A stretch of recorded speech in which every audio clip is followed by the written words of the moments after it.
by the hair of their chinny chin chin. A win is a win is a win. As we welcome you to Phillies Postgame Live, presented by Cure Auto Insurance. Along with Ben Davis, I'm Michael Barkan. 2-1 Phillies take the last game prior to the All-Star break. They're 55-41 on the season. And most important, Ben Davis, they're a half game up on the New York Mets in first place. And one other thing before we get your impressions. I know there are many fans out there pulling their hair out saying, oh my goodness, they're not hitting enough. The bullpen is slipshod, etc. The bottom line is they're in first place and they're going to work on things, and who knows what happens in a couple of weeks at the trade deadline. Thoughts on today? 100% right, Michael. They are in first place. That's the bottom line. You heard T-Mac say towards the end of that ball game, it's the 10th time the Phillies and Mets have swapped back and forth in first place, and the Phillies are going into the second half in first place. And you love to see that, obviously, and in the National League East, I should say, in first place. And you love to see that, and hopefully they can make some changes offensively going into that second half, maybe acquire someone at the deadline, like you said, or prior to that, someone that can really come in here and help this lineup up. So, overall, it's just a great team win today, and that would have been brutal if they end the first half going 1-5 on a West Coast road trip, but able to salvage it today. 2-4 on the road trip, and certainly starting pitching covers a variety of ills, and it did today. Here's our eye on the mound. It was just such a good pitch for him, and look at the efficiency. 86 pitches through 7 1/3, 58 of which were strikes. One inning, Michael, he threw just 4 pitches. Yeah. 4 pitches, and this guy, he could have stayed in there, but obviously they chose to get Kurt Green up against Machado in a 1-run ball game later in that 8th inning in that ball game, but he was just magnificent this afternoon. 8-2 with a 2.50 ERA in 19 starts this season, and as he said a couple of days prior to this start, I know I'm an all-star, and so do his teammates, so do the Phillies. They gave him his $50,000 incentive because he will not pitch in the All-Star game because of pitching today. Yeah, and I like to see that the Phillies did that and honor that because, yes, he is an all-star. I don't think he's a guy anymore, Michael, to just say, oh, you got Wheeler, you got Nola, and they got some guy named Sanchez. I don't think that's the case anymore because this guy has taken the league by storm the last couple of seasons and really a force to be reckoned with. And I put him up against anybody right now, Michael. That's how good he is. Righties, lefties, it just doesn't matter because his ability to go out there and command the baseball and that changeup, it's just one of those pitches that you just, even if you know it's coming, you're just not going to be able to do a whole lot with it. And he continues just to amaze all of us. And the way he goes about his business, his confidence, his mound presence, everything he does out there is remarkable. Because of how good he has pitched, you might even put him up against the 2 guys who are flanking him right here, and that's his teammates, Zach Wheeler on the left and Ranger Suarez on the right. And Ben Davis, when you look at the numbers and you look at the record, and Ranger certainly is 500, that's no fault of his, but since June 1st, 1.37, 1.63, and a 1.35. This is what's carrying the team, is it not? Yeah, I've said this before. If you were to say you had those numbers in high school, they would be incredible. These guys are doing it at the highest level possible against the best competition in the universe. And it's a three-headed monster. And it's almost like, you look at someone. I always thought it was that way. We faced the A's, and we faced the A's when I was with Seattle all the time because they were in our division. And you get Mulder, Zito, and Hudson. You're like, which guy do I really want to face out of those 3? And the answer was none. And that's the way it is with this three-headed monster right now for the Phillies. You don't want to get any of those guys. If you go up in a 3-game series with those 3 guys, you'd be lucky to scratch out maybe 2 or 3 hits at the most. You get out of there with 2 or 3 hits, you're feeling pretty good about yourself offensively. But these guys just don't give in, and they just continue to command the baseball. Padres pitcher, but JT has really picked it up lately, and he said, I'm trying to simplify. I'm not trying to do too much up there. And that's a perfect example. 3-1 count, thinking, okay, he's got to throw me a fastball here. He throws him a breaking ball, and the breaking ball just doesn't do a whole lot. He tries to get big with that swing, like he said he was doing earlier in the year. It's probably a rollover, but he stays on it, he stays through it, and drives in that left center field gap to give the Phillies a go-ahead run. One of the key things that makes Bryce Harper is what he does in the 7th inning or later. .315 batting average, 5 doubles, 4 home runs coming into that at-bat. So it's 6 doubles now, and he ends up scoring the go-ahead run He just has a knack for doing it, which is greatness. No, that's when you want your big guns to come up there and do their jobs, and that's what Bryce has always done throughout his career. We always talk him.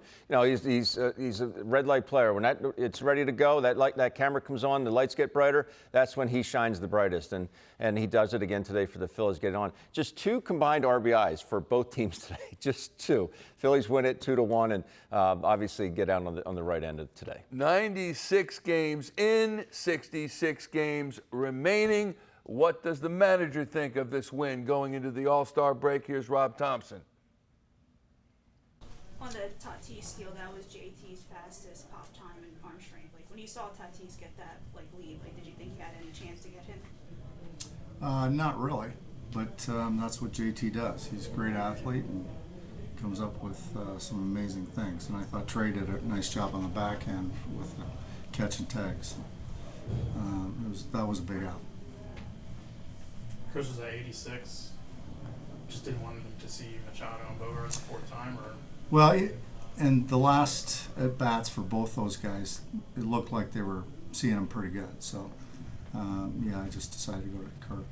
I know there's been a lot of talk about Sanchez and all-star stuff, but I mean, he gets to the break, 115 innings, 2.5 ERA. What can you say about what this guy has become for you? I'm just so proud of him from where he started and where he's at right now. Not just stuff, but command, poise, and composure. He gets to the first inning there, and when we first had him, he's not getting through that first inning. It might affect the rest of his innings. Now he's learned to slow the game down, be able to handle adversity, and keep grinding and keep pitching. Both Orion and Strom got into some trouble and then got out of it. What do you think allowed them to settle in there? I think just a little bit of experience, especially with Strom. He's been through this thing a lot.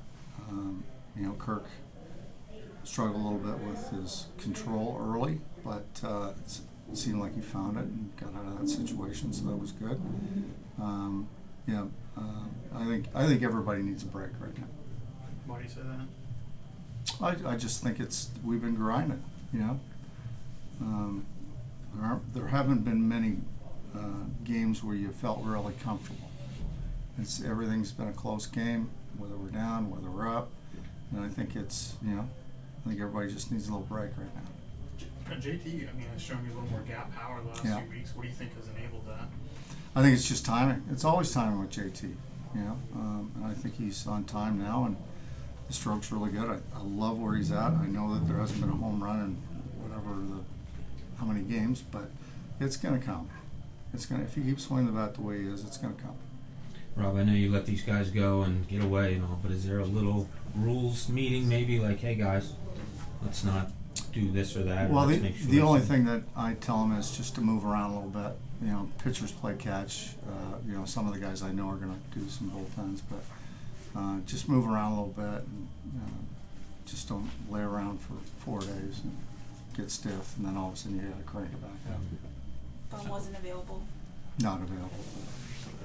When some of the guys come in, we think, what's going to happen here? But the fact of the matter is, with the bullpen as presently constituted, with the bats struggling as they might, they averaged just over 4 runs on this road trip, 4 runs per game. That's with a 13-0 win against San Francisco. And still, it's only 4 runs per game. Yeah, but they still are in first place. They're still in first place. At the end of the day, that is the best thing about the first half, is that the Phillies are in first place. And the season were to end right now, guess what? They're winning the National League East. So that is something you can really kind of wrap your mind around and say they didn't play their best, but they're still in first place. And I think, to Amanda, everyone wants to improve a little bit in that second half. I think that can get them over that hump. And again, with the trade deadline coming, we'll have to see how David Dombrowski attacks it. Maybe he gets a little bit more aggressive, knowing that this window is right now, and these guys aren't getting any younger. What a window JT Realmuto is having. He's on fire in the month of July. Here he is, post-game in the clubhouse. Did you think you had any shot at giving the jump? I don't know how much you see the jump there, but the Tatis got an incredible jump. Yeah.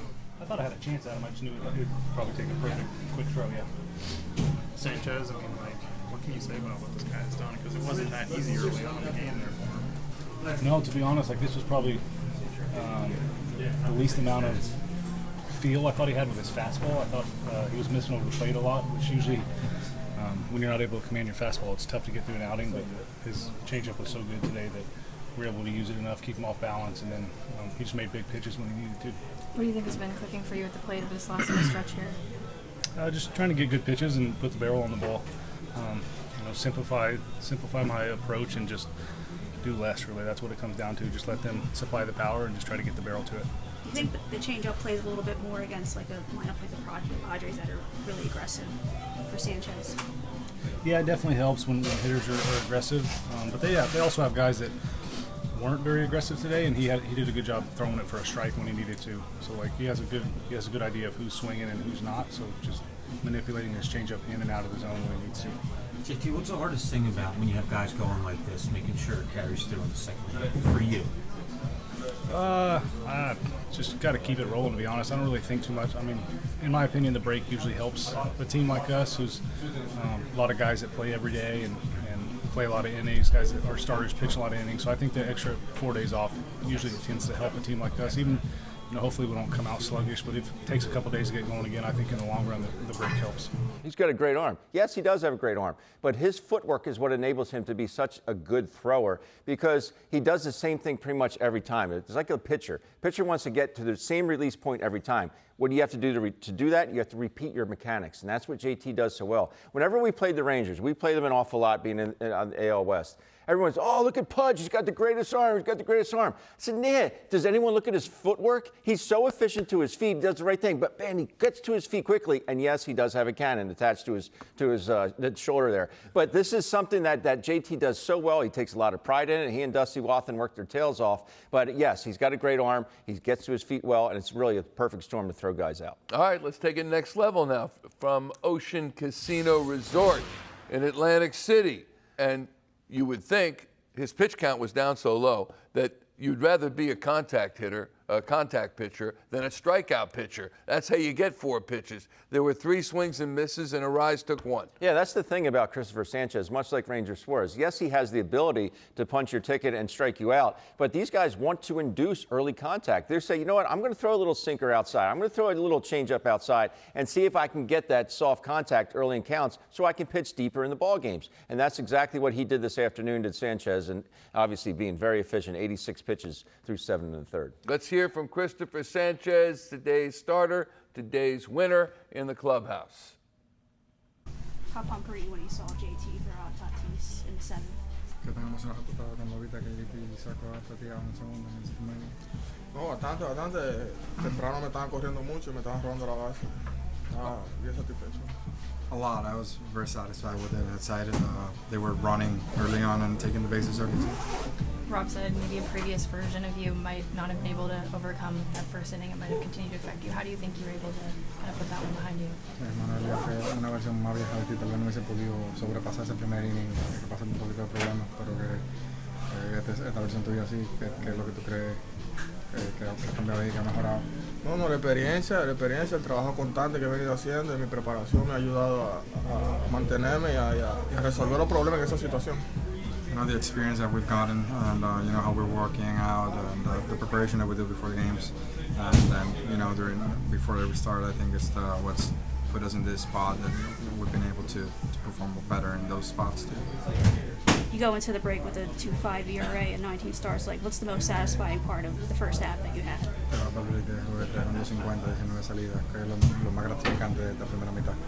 Eso, mantenerme saludable y mantener buenos números y ayudar al equipo a ganar. Creo que eso es lo más importante para mí. It's exactly that, staying healthy, having those numbers, and most important is helping the team win. I think that's the most important thing right now. What are you going to do for the No, aparte de que estamos aquí y tenemos 5 horas para atrás para la casa, me quedaré en mi casa en New Jersey. It's a 5-hour flight back home, so I'll just stay home in New Jersey.